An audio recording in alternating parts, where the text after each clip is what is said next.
queridos ouvintes, estamos chegando com mais uma edição do Respira Cultura, podcast produzido pelo Departamento de Jornalismo da Rádio da Universidade. Eu sou Liz de Bortoli e participam do programa de hoje Ana Laura Freitas e André Grassi.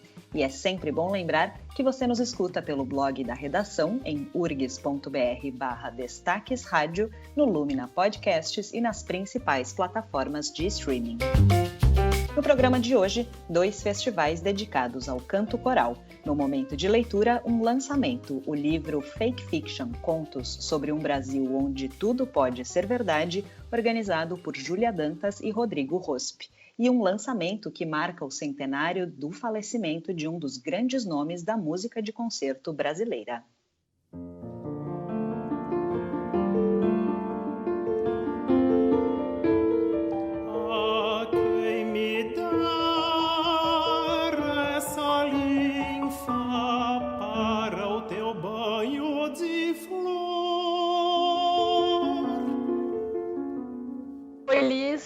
Oi André, oi ouvintes, Ana Laura aqui falando. Ouvimos aí um lançamento fresquíssimo que homenageia Alberto Nepomuceno, cearense que é considerado um dos nossos principais compositores nacionalistas. O pianista Guilherme Goldberg, que é um especialista no assunto e dedicou pesquisas de mestrado, doutorado e pós-doutorado à obra de Nepomuceno, tinha programado uma série de concertos e outros eventos relacionados à memória do compositor para este ano, mas, em função da pandemia, muita coisa precisou ser cancelada. O material desse disco, felizmente, já estava gravado e acaba de ser disponibilizado para escuta nas principais plataformas de streaming. Ao lado do tenor Alberto José Vieira Pacheco, Guilherme registrou uma seleção de canções de Nepomuceno.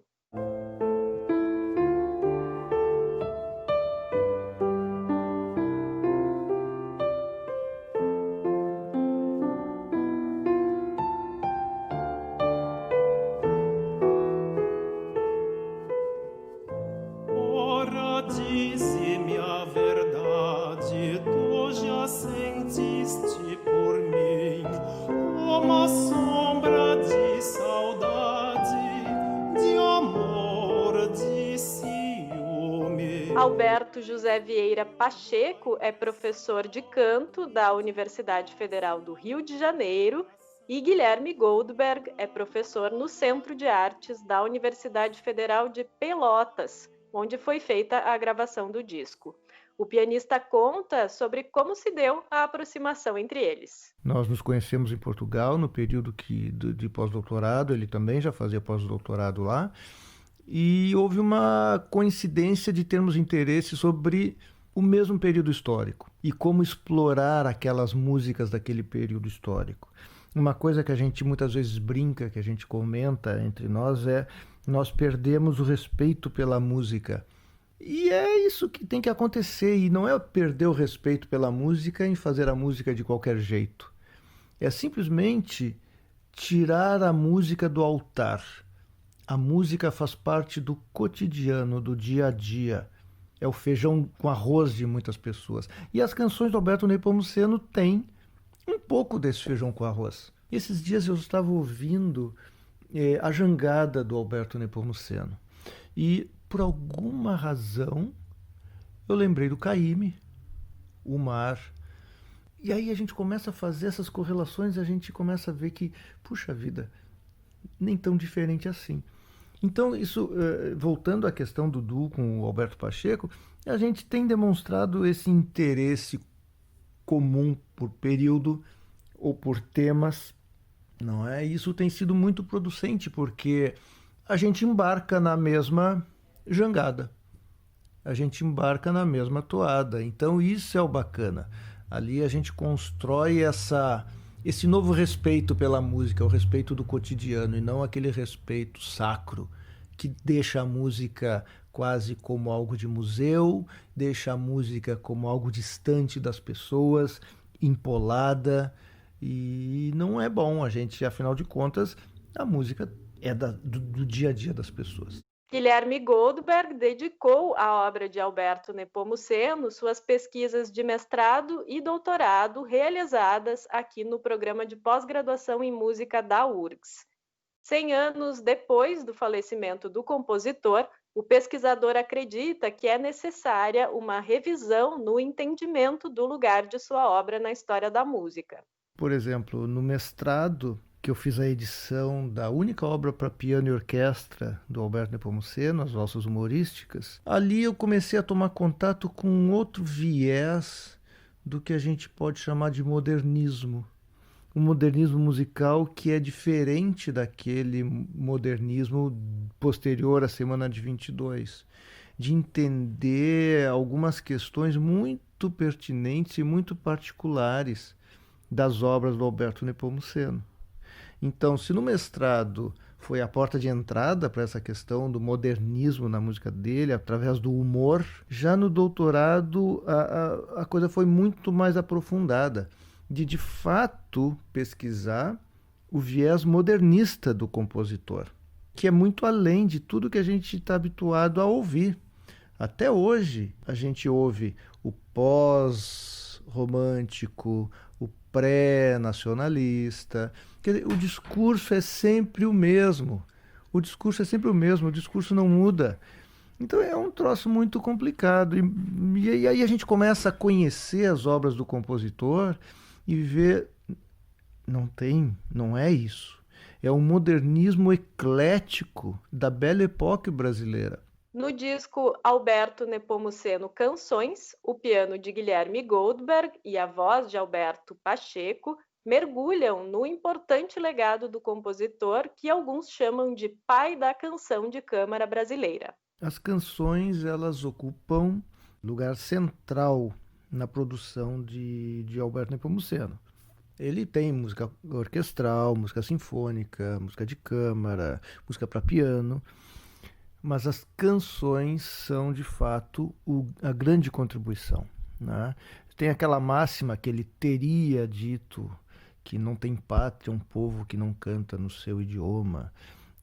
Isso não está comprovado que ele disse, mas, de qualquer forma, ele foi um grande incentivador do canto em português. Mas não só isso, ele também compunha em outros idiomas, que é o que a gente pode ver nesse disco. E é importante a gente ver a maneira que ele combina a poesia com a música. As duas compõem uma coisa só. As duas fazem parte de uma mesma expressão, que é a canção. Ela não é a poesia, ela não é a música, ela é a canção. E uma coisa muito interessante é que ele utiliza muito compositor contemporâneo a ele. Compositores vivos. As obras estavam sendo publicadas, estavam sendo escritas e, ao mesmo tempo, estavam sendo utilizadas em suas canções, né? Eu sempre gosto de lembrar, entre todas essas canções, uma chamada Ora Dize-me a Verdade, que é uma baseada num poema de João de Deus, poeta português. E é interessante a gente observar como essa obra ela costuma ser maltratada, porque é comum se dizer do seu erro de prosódia. E, no entanto, a gente tem escritos que falam do erro de prosódia e escritos que dizem não há erro nenhum. Eu estou na concepção do que não há erro nenhum. E a partir daí tem aqueles que dizem, não, para cantar essa música, essa canção, o cantor dá uma corridinha. Não tem que dar corridinha nenhuma. Tem que deixar a música fluir. E as canções de Alberto Nepomuceno, elas devem ser assim, elas devem fluir na sua poesia, na sua expressão, sem pensar na barra de compasso. E se a gente observar também no conteúdo das letras, é um conteúdo que tem a ver com o seu período histórico, né? Uma idealização, às vezes, de um quadro, eventualmente de relações entre um casal, ou entre separação, ou entre projeções, ou mesmo obras simbolistas, né? Então, muitas vezes não basta a gente simplesmente ouvir uma canção em que é dito, ora dize-me a verdade, tu já sentiste por mim. Isso é uma coisa, é uma declaração, é um coração partido de uma outra que canta, mesmo que seja em francês, sobre uma semente que germina e essa germinação não é para a geração atual, é para a geração futura. Então aqui eu tenho uma dimensão simbólica, né? Então o que representa, qual é o legado dessas composições ou dessas canções? É um legado vai muito além da própria canção. É a expressão artística, a expressão musical de obras muito inspiradas e que devem ser interpretadas não só na sua expressão musical, mas no seu sentido. Dans le jardin fleuri de rêve, je me noie quand j'étais enfant. Mon espoir effrayé, triomphant.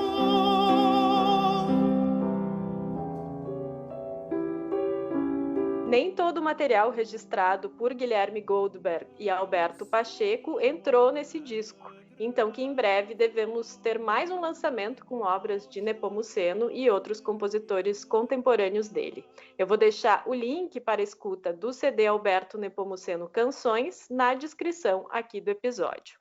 E eu queria ainda dar uma última dica que vem da Casa da Música de Porto Alegre, espaço consagrado em especial da música de câmara aqui na capital. A série Casa da Música na Sua Casa tem promovido recitais virtuais durante a pandemia, com vídeos pré-gravados especialmente para o projeto. As estreias são feitas sempre aos domingos, às 7 horas da noite, nas redes sociais da instituição. Vários artistas de destaque nessa área aqui no nosso cenário já participaram. Na edição deste final de semana, a série recebe o compositor e professor do Instituto de Artes da URGS, Dmitry Servo. Na ocasião, será feita a estreia do Concerto para Oboé, obra número 11 da série Brasil 2010, com o oboísta Érico Marques. Além disso, haverá a apresentação do Desafio para 2 violinos, também composto por Servo, que será interpretado pelos violinistas Ricardo Chacon e Roner Urbino.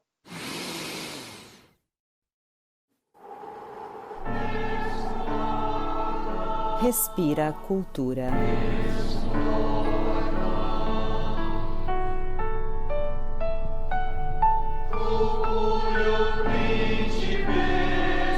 Oi, colegas, André Grassi aqui. Ana Laura, também vou falar sobre uma programação deste domingo e também relacionado à música erudita. E quem gosta da música de concerto talvez tenha que se dividir. Ainda bem que é tudo nas redes sociais e a gente consegue acessar um pouquinho antes, um pouquinho depois. Quem faz parte da comunidade de coralistas, particularmente no Rio Grande do Sul, está acostumado com inúmeros encontros de corais que acontecem por todo o estado ao longo do ano, pelo menos nos anos em que não há pandemia, né? O que acontece é que a gente não vê quase participações de corais que se dediquem à chamada música erudita ou música de concerto. Esses grupos existem em menor número e acabam não participando muito dos festivais, justamente porque o seu repertório é mais específico e bastante diferente dos outros. Pois, neste fim de semana, nós temos um festival de coros dedicado especialmente à música erudita. É o Festival Internacional de Coros de Porto Alegre em Linea. Quem está organizando este evento é o Coral Ítalo-Brasileiro do Rio Grande do Sul, que a gente estava escutando agora há pouco. Por isso mesmo, o nome do festival, que é online, foi traduzido para o italiano, in linea. O regente do Coral dos Italianos, como é mais conhecido, é o maestro Márcio Busato. Ele assumiu a direção artística do festival e nos contou que a decisão pelo gênero erudito foi baseada em experiências anteriores com encontros corais segmentados, festivais de música coral renascentista, por exemplo, a própria música de concerto ou até o rock interpretado por corais. Me parece que é um pouco da estratégia do festival de atrair o público, né? O público não é automático, ele tem que ser construído, ele tem que ter uma identificação com a temática, né? Quando eu notei que esses festivais temáticos acabavam aglomerando mais gente e o povo ia mais preparado para aquele tipo de repertório, eu acho que eu encontrei um meio assim de fazer festivais mais atraentes, assim, né? É o que eu também aposto com esse festival que é dedicado à música erudita. Provavelmente quem não se afina muito com música erudita não vai olhar o festival, mas eu vou reunir o máximo de pessoas possível que gostam de música erudita. Talvez o da música erudita dê certo justamente por ser específico, né? Márcio Busato lembrou dos grandes festivais internacionais de coros que aconteceram em Porto Alegre nos anos 1980 e que traziam grupos importantes de diversos países, com patrocínios para viagens e hospedagem, coisa que nos últimos anos se tornou praticamente inviável. O maestro disse que, apesar de tantas tragédias e dificuldades impostas pela pandemia, o momento atual, com um festival obrigatoriamente online, possibilita a participação de corais de nível equivalente àqueles grupos. Então, digamos que seja um aspecto positivo da pandemia, né, um efeito colateral positivo, que a gente poder facilmente ter contato com pessoas de qualquer lugar do mundo e chegarmos a coros bons e eles também mandarem o seu material, fica tudo muito mais fácil, né? Mas quem sabe é um sonho para a gente planejar aí para os próximos anos uma estrutura que consiga organizar de novo os grandes festivais que já teve aqui em Porto Alegre, né?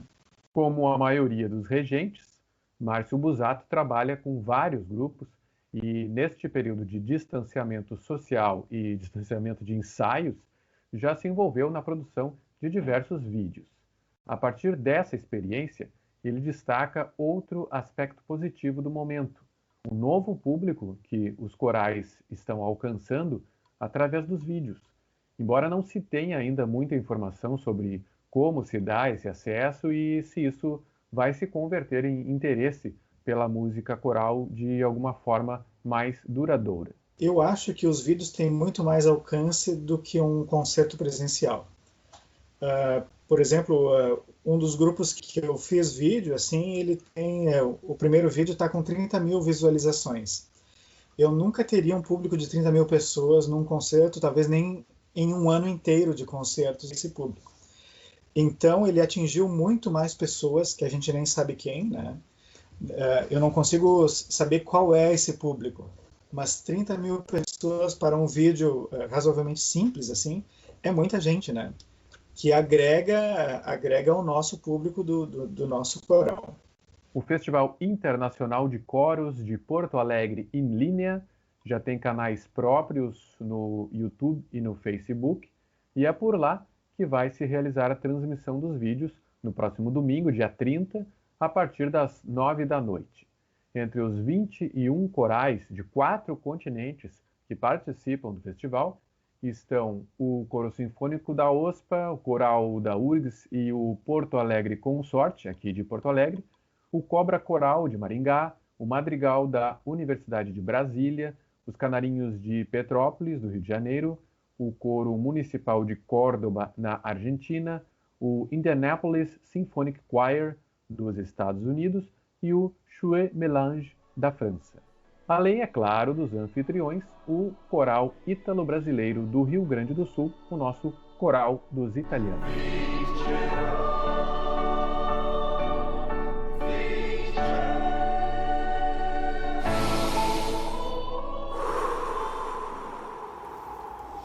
Mudaram as estações e nada mudou. E ainda no tema dos festivais de coros, a Federação de Coros do Rio Grande do Sul, a FECORS, tradicionalmente realiza uma série de encontros de corais por todo o estado, que começam mais ou menos nesta época do ano e vão até outubro ou novembro. E em 2020, a FECORS completa 40 anos de existência. E, claro, que também adaptou o formato da comemoração. Os encontros de coros viraram um festival online hoje, dia 28, e amanhã, 29. A gente traz a chamada enviada pelo presidente da federação, o maestro Eduardo Alves, que aproveitou também para dar um recado aos grupos vocais do Rio Grande do Sul. A Federação de Coros está dando apoio aos seus corais filiados e aos que não são filiados também, buscando informações para ajudar e orientar os corais de como agir neste tempo de pandemia, organizando lives com assuntos pertinentes e trazendo novas perspectivas para um futuro próximo. Com o festival sendo transmitido pelas redes sociais, consegue-se atingir mais pessoas, ultrapassando as fronteiras do nosso estado. Isto será refletido também nos corais participantes, onde teremos inscritos de fora do nosso estado. A gente pode ver que também o evento da FECORS tenta fazer um pouco de limonada do limão, percebendo a possibilidade de enriquecer as participações com grupos de longe, já que não existe a necessidade do deslocamento físico. O Festival da FECORS tem mais de 20 coros, divididos entre hoje e amanhã, a partir das 7h30 da noite. E hoje, dia 28 de agosto, às 6 da tarde, tem uma palestra sobre a história da federação lá no seu início, em 1980. Todas as apresentações podem ser acompanhadas pelo Facebook da FECORS. Estações e nada mudou.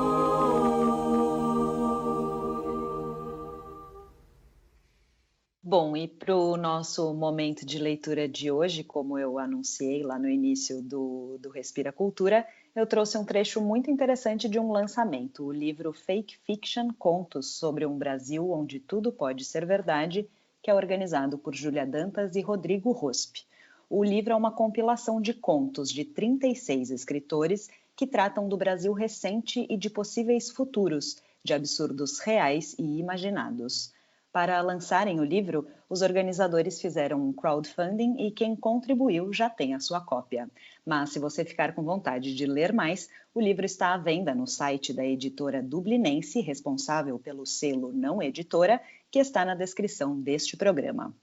Do conto Seguidores, de Rodrigo Rospe, eu trouxe então um trecho que traz o olhar de um narrador observador para uma espécie de passeata organizada por Jaime, um típico cidadão de bem que vai perdendo alguns e ganhando outros tantos seguidores à medida em que caminha por um parque. Poucos passos depois, um policial acompanhava o episódio.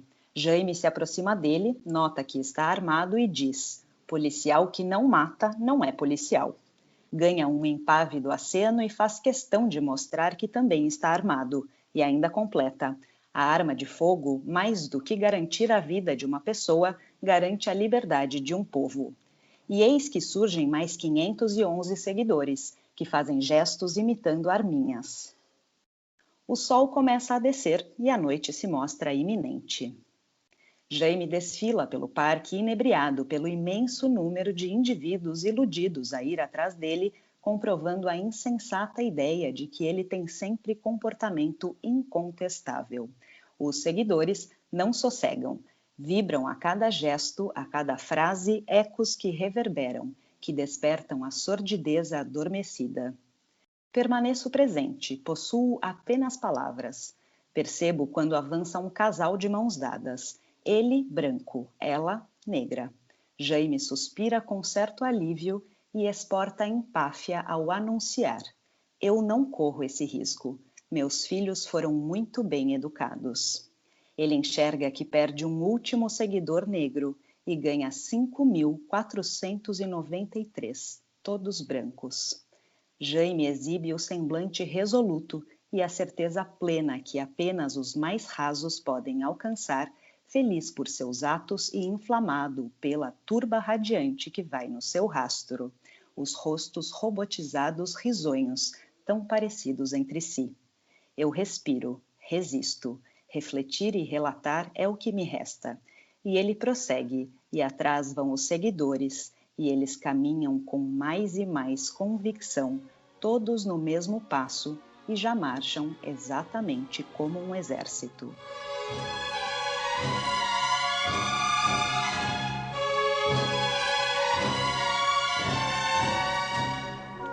E assim, o Respira Cultura de hoje se despede por aqui. No programa tiveram as participações dos jornalistas Ana Laura Freitas e André Grassi. A apresentação foi comigo, Liz de Bortoli, e a produção é do Departamento de Jornalismo da Rádio da Universidade. Se você gostou dessa edição, não esquece de compartilhar e de seguir a Rádio da Universidade nas redes sociais para não perder nenhum conteúdo. A gente volta na próxima sexta-feira pela manhã. Até lá!